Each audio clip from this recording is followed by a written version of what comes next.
नमस्कार। आज हम एक बहुत ही शानदार विषय डिकोड करने जा रहे हैं जो हमारी खेती के तरीके को पूरी तरह से बदल सकता है।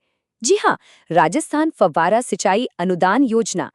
आज की इस विस्तृत चर्चा में हम देखेंगे कि कैसे सरकारी गाइडलाइंस का सही इस्तेमाल करके खेती को सच में एक मुनाफे का सौदा बनाया जा सकता है।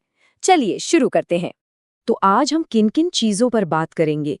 सबसे पहले समझेंगे कि फुआरा सिंचाई ही क्यों चुने, फिर इसके लिए पात्रता क्या है, सब्सिडी का प्रतिशत कितना है, कौन से कागजात चाहिए, आवेदन कैसे करना है और अंत में इसके नियम और समय सीमा क्या है। फटाफट आगे बढ़ते हैं।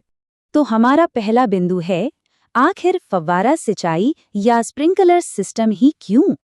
देखिए, पानी की कमी आज खेती की सबसे बड़ी चुनौती है। पारंपरिक तरीके से जब हम खेतों में पानी भरते हैं ना, तो उसकी दक्षता या एफिशिएंसी सिर्फ 25 से 40% ही होती है।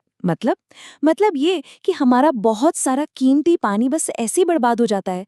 लेकिन वहीं अगर हम आधुनिक फव्वारा सिंचाई तकनीक का इस्तेमाल करते हैं, तो यही एफिशिएंसी सीधे 70 से 75% तक पहुंच जाती है। ये पानी बचाने की दिशा में सच में एक बहुत बड़ा कदम है। और इसका सीधा असर कहाँ पड़ता है? हमारी पैदावार पर। पानी को सही तरीके से इस्तेमाल करने का मतलब सिर्फ पानी बचाना नहीं है। जब सिंचाई की दक्षता 75% तक बढ़ती है तो फसल की क्वालिटी भी बहुत शानदार होती है और कुल उत्पादन भी बढ़ता है। यानी किसानों के लिए दोनों हाथों में लड्डू। अब आते हैं हमारे दूसरे महत्वपूर्ण हिस्से पर। इस योजना का लाभ उठाने के लिए पात्रता के नियम क्या हैं? इस सरकारी मदद के लिए जो सबसे पहली और ज़रूरी शर्त है, वो ये है कि आवेदन करने वाले के पास कम से कम 0.2 हेक्टेयर सिंचित कृषि योग्य भूमि होनी ही चाहिए। ये सबसे बुनियादी नियम है। और इसके उलट इस खास सब्सिडी के लिए जमीन की अधिकतम सीमा 5 हेक्टेयर तय की गई है। अब ऐसा क्यों? क्योंकि इस लिमिट का मकसद ये पक्का करना है कि सरकारी फंड का फायदा उन छोटे और मझोले किसानों तक जरूर पहुंचे जिन्हें इसकी सबसे ज्यादा जरूरत है। चलिए अब तीसरे हिस्से की तरफ बढ़ते हैं, अनुदान या सब्सिडी का प्रतिशत। ये सबसे दिलचस्प हिस्सा है। जरा इस वित्तीय सहायता को देखिए। जो सामान्य श्रेणी के किसान हैं, उनके लिए कुल लागत का पूरे 70% हिस्सा सरकार खुद उठा रही है। मतलब इस बेहतरीन तकनीक को अपनाने के लिए अपनी जेब से सिर्फ 30% ही लगाना है ना कमाल की बात? और रुकिए, बात यहीं खत्म नहीं होती। लघु और सीमांत किसानों, अनुसूचित जाति और जनजाति वर्गों और हमारी महिला किसानों के लिए ये मदद और भी ज्यादा है। इन समूहों के लिए सरकार पूरे 75% तक का शानदार अनुदान दे रही है। ये हमारी ग्रामीण अर्थव्यवस्था को ताकत देने के लिए उठाया गया एक बहुत ही बेहतरीन कदम है। अब बात करते हैं हमारे चौथे बिंदु की, आवश्यक दस्तावेज। फॉर्म भरने से पहले किन कागजातों की जरूरत पड़ेगी?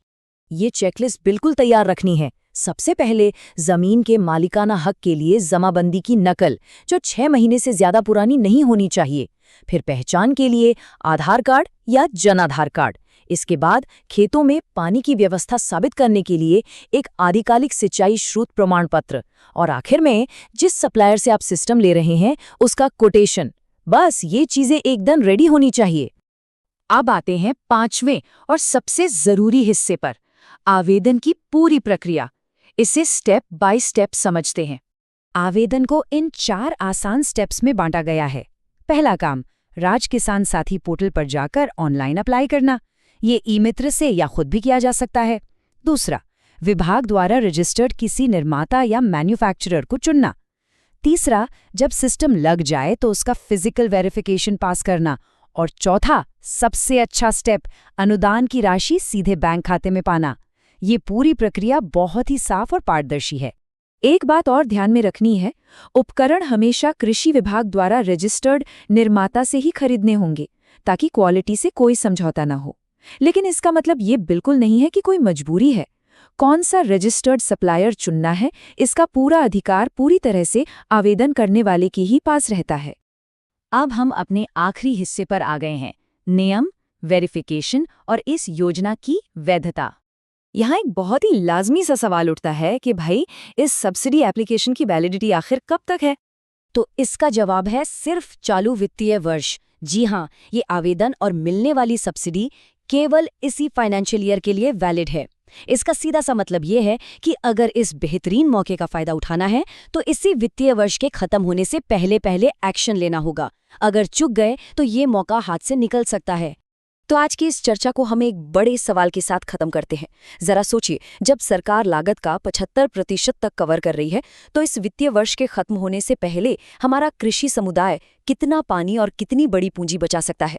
ये वाकई एक ऐसा मौका है जो पैदावार तो बढ़ाएगा ही, साथ ही आने वाली पीढ़ियों के लिए पानी भी बचाएगा। उम्मीद है ये जानकारी सभी के लिए फायदेमंद साबित होगी।